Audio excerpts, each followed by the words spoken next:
Bismillahirrahmanirrahim. Assalamualaikum warahmatullahi wabarakatuh. Alhamdulillahirabbil alamin wa bihi nasta'in wa ala umuri watin wassalatu wassalamu ala asrafil anbiya'i wal mursalin wa ala alihi wa sahbihi ajma'in. Amma ba'du.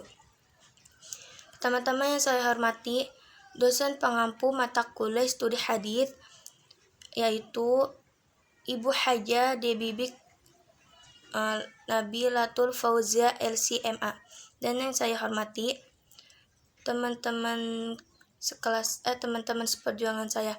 Sebelumnya izin memperkenalkan diri dulu. Terlebih dahulu perkenalkan, nama saya Malika Nur Oktaviani. Saya dari Fakultas Agama Islam, Prodi Pendidikan Agama Islam, kelas 1A. Nomor NPM saya 21106311100033. Dan di sini saya akan menjelaskan secara ulang mata kuliah studi hadis yang sebelumnya sudah disampaikan oleh dosen pengampu saya, yaitu Ibu Haja Debibik Nabilatul Fauzia LCMA, yaitu dengan berjudul Ilmu Hadis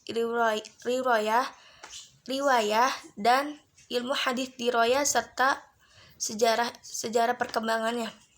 Sebelum saya menjelaskan ilmu hadis riwayah dan dirayah, saya akan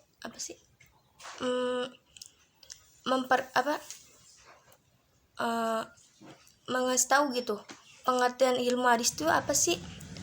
Ilmu hadis yaitu al-qawaidul mu'arifatu bihali rawi wal marwi, kaidah-kaidah yang mengetahui keadaan perawi dan yang diriwayatkan. Jadi, apa sih itu perawi? Perawi itu orang-orang yang membawa, menerima, dan menyampaikan berita dari Nabi Muhammad SAW. Disebut juga sebagai sanad sebutannya. Kalau perawi itu bagikan sanad. Nah, apa itu marwi? Marwi itu isi berita yang diriwayatkannya.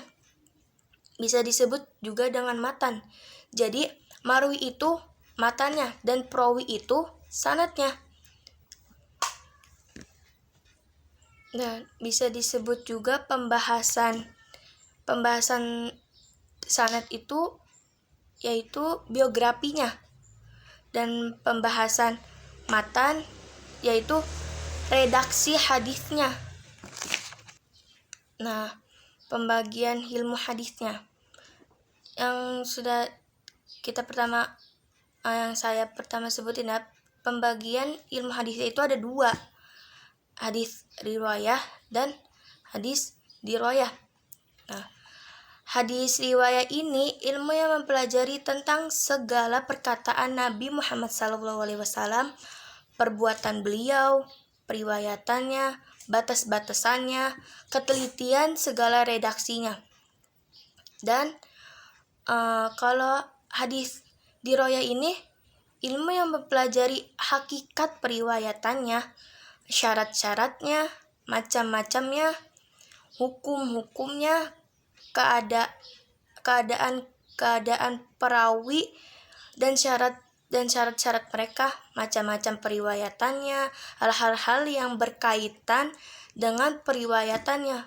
Pokoknya yang berkaitan dengan periwayatannya aja, itu yang disebut hadis dirayah. Nah, yang dimaksud periwayatannya itu pasti ada yang meriwayatkannya kan. Nah, yang meriwayatkannya ini yaitu perawi. Nah, perawi itu dia tuh kenapa bisa meriwayatkannya? Karena dia tahu juga dari gurunya, dan gurunya itu langsung tahu hadis itu tuh dari perkataan Nabi Muhammad SAW. Nah, yang direwayatkannya ini disebut matan hadisnya. Tapi sebelumnya hadis itu nggak bisa berdiri cuma hanya dengan matan. Nah, di mana ada matan, pasti harus ada sanadnya. berarti hadis itu nggak doif. Hadis itu berarti sahih. Nah, di mana hadis itu ada matan, pasti ada sanad. Ada sanad, ada matan. Gak mungkin, kalau gak mungkin gak mungkin ada matan tapi gak ada sanad, dan gak mungkin juga ada sanad tapi gak ada matan. Nah, bisa disebut juga ilmu hadis riwayah itu bagaikan fikihnya. Dan kalau ilmu hadis riwayah itu bagaikan usul fikihnya.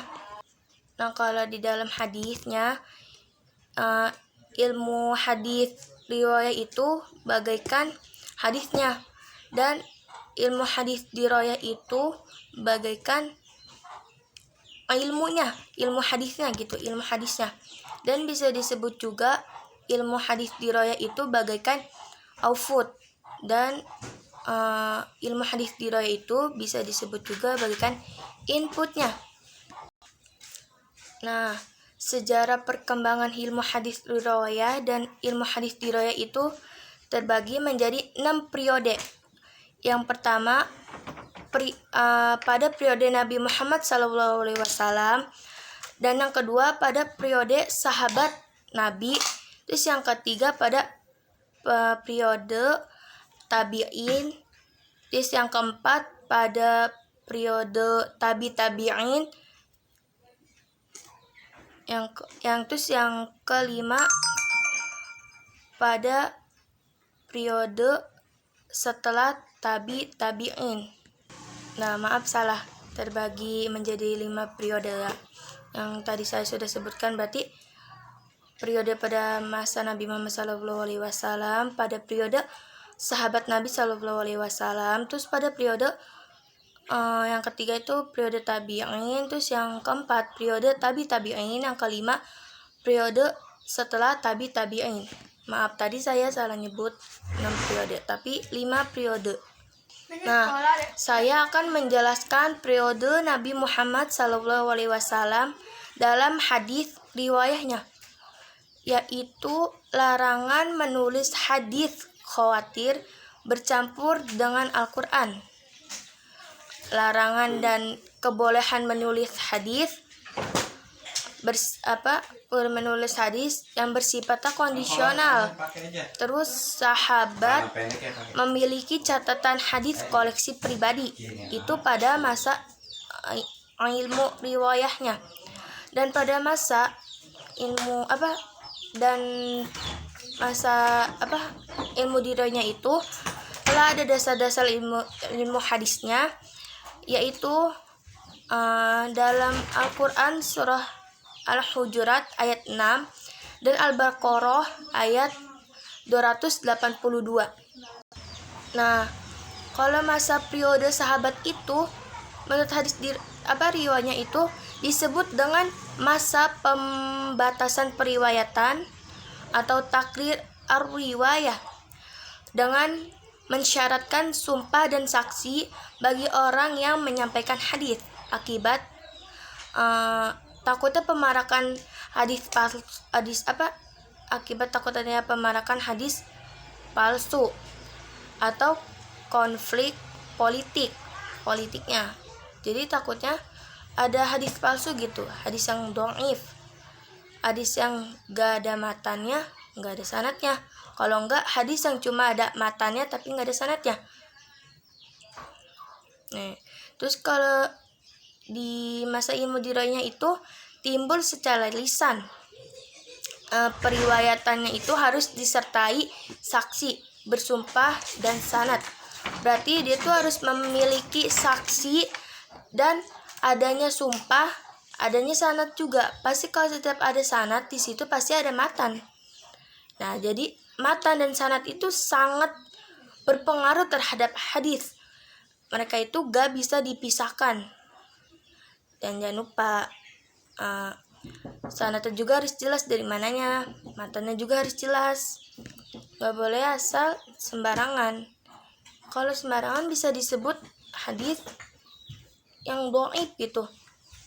Gak ada kejelasan hadisnya gitu. Nah, sekarang pada periode tabi'ina. Ilmu riwayah itu hadis ditulis dan dibukukan secara resmi atas perintah Khalifah Umar bin Abdul Aziz. Nah, di sini ada tokoh ulama yang melakukannya, yaitu Ibnu Syihab Az-Zuhri. Model-model kitabnya kitab hadis itu muncul kayak hadis mutawatta, mushannaf, terus gitu musnad. Nah, itu tuh yang disebut model hadis kitab-kitabnya. Tapi hadis tersebut masih bercampur dengan fatwa para sahabat. Masih bercampur penulisannya. Nah, kalau periode tabi'in di ilmu dirayahnya itu timbul secara tertulis tetapi belum terpisah dengan ilmu yang lain. Jadi masih menyambung gitu. Dan penulisan ilmu hadisnya itu masih bergabung dengan ilmu fikih atau ilmu usul fikihnya. Ini masih bergabung, masih bercampur gitu. Contohnya kayak kitab dan Ar-Risalah karya Imam Asy-Syafi'i. Jadi kitab itu masih bercampur dari antara antara ilmu hadis dan masih bercampur dengan ilmu fikih dan usul fikihnya. Nah, sekarang pada periode tabi'in dan periwayatan hadis riwayatnya itu masa keemasan. Dia tuh masa kejayaan kodifikasi hadisnya. Dia masa kejayaan hadis gitu. Masa filterasinya penulisan hadis dipisahkan dengan perkataan dan fatwa sahabat. Jadi ini udah difilter, udah dipisahkan antara fatwa fatwa para sahabat dan perkataannya Nabi Muhammad SAW. Dan di sini juga adanya masa klarifikasi hadis sahih sudah dipisahkan dari yang tidak sahih. Jadi di sini tuh udah mulai difiltrasi, udah dipisah-pisahkan pokoknya ketahuan dah yang ilmunya yang hadisnya sahih atau enggaknya itu udah dikualifikasi. Dan kalau menurut dirayahnya itu telah terpisah dari ilmu-ilmu yang lain, tetapi belum menyatu. Muncul kitab-kitab ilmu hadis seperti At-Tarikh Al-Kabir karya Imam Bukhari. Nah, jadi itu apa sih maksudnya tuh, kayak udah terpisah sama ilmu-ilmu yang lain, tapi tuh belum menyatu, semuanya tuh belum menyatu tuh. Nah, yang terakhir pada periode setelah tabi'in ilmu riwayatnya itu penulisan hadis lebih sistematik gitu. Muncul kitab udah ada kitab-kitabnya kayak Mustadrak, Syarah, Ikhtisar dan lain-lain, masih banyak dah. Jadi penulisan hadis itu lebih sistematik, lebih jelas, lebih udah ke hadis isinya isinya tuh udah hadis doang, udah nggak bercampur sama fatwa Nabi. Terus di dalam hadisnya itu juga udah tidak ada lagi hadis yang ini ya, hadis yang dhaif ya. Jadi hadisnya udah sahih. Ini masa periode setelah tabi'in di dalam pengertian ilmu riwayahnya. Kalau di dalam pengertian ilmu dirayahnya itu berdiri sendiri sebagai ilmu hadis. Kitab-kitab ilmu hadis yang pertama itu yaitu kitab Al-Muhaddits Al-Fashil Baina Ar-Rawi wal Al-Arwi karya karya Ramah Hurmuzi.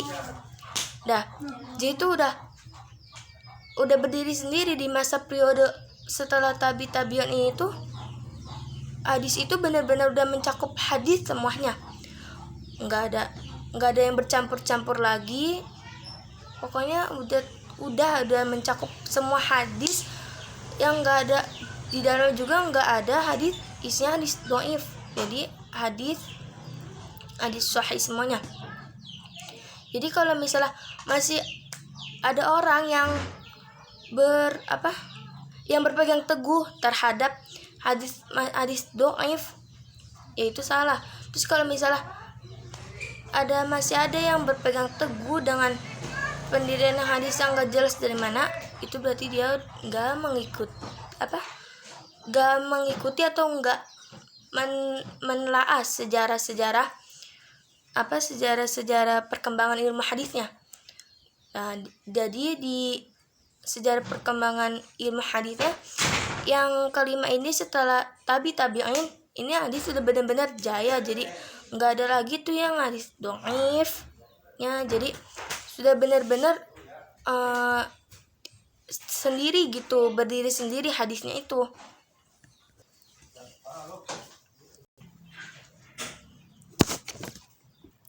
Mungkin cukup sekian pembahasan dari saya mengenai ilmu hadis riwayah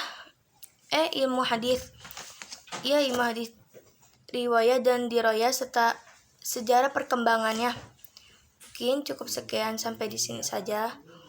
Wassalamualaikum warahmatullahi wabarakatuh.